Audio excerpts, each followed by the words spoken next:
ఒకరోజు ఈ అబ్బాయికి పాలు తాగాలి అనిపించింది, కాని అవి తలమీద పడిపోయాయి. ఐస్ పాప్ తీసుకుంటే అది నేలమీద పడిపోయింది. క్లాస్లో 3x9 చూశాడు, కాని జవాబు 3 అని రాసేశాడు. చాలా కాన్ఫిడెన్స్తో రాసినా మార్క్ 0 వచ్చింది. నాన్న గట్టిగా కొట్టాడు, కాని అతడు ఏడవలేదు. బయటికి పరిగెత్తి తన ఎగ్జామ్ పేపర్ని కుక్కల ముందు వేసేశాడు. టీచర్ మళ్లీ రాయమంది, కాని అక్షరాలు నాట్యం చేస్తున్నాయన్నాడు. క్లాస్ అంతా నవ్వింది. కాని అతడు అబద్ధం చెప్పలేదు. నిజంగానే అతడి కళ్లకు అక్షరాలు కదులుతున్నాయి, ఎందుకంటే అతడికి డిస్లెక్సియా ఉంది. తల్లిదండ్రులు అర్థం చేసుకోకుండా బోర్డింగ్ స్కూల్కి పంపారు.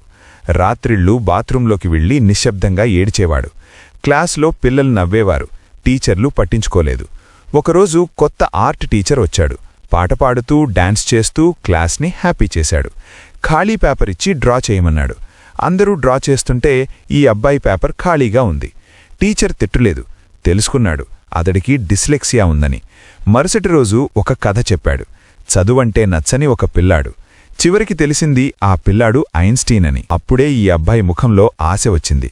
ఆ టీచర్ రోజూ ప్రేమగా డ్రా చేయడం, అక్షరాలు రాయడం నేర్పాడు. నెమ్మదిగా అతడు రాయడం నేర్చుకున్నాడు. నవ్వడం మొదలుపెట్టాడు. ప్రిన్సిపల్ ముందు రికమెండ్ చేశాడు. ఆర్ట్ కాంపిటీషన్లో పాల్గొన్నాడు. అద్భుతమైన పెయింటింగ్ చేసి ఫస్ట్ వచ్చాడు. స్టేజ్ మీద నిలబడి అందరి చప్పట్ల మధ్య తన టీచర్ని గట్టిగా హగ్ చేసుకున్నాడు. ఒక మంచి టీచర్ ఒక పిల్లాడి జీవితాన్ని ఎలా మార్చగలడో ఇదే ఉదాహరణ. కాబట్టి ఒక దారి మూసుకుపోతే ఇంకో దారి తప్పకుండా తెరుచుకుంటుంది. మీలోని యూనిక్ టాలెంట్ ఏంటి?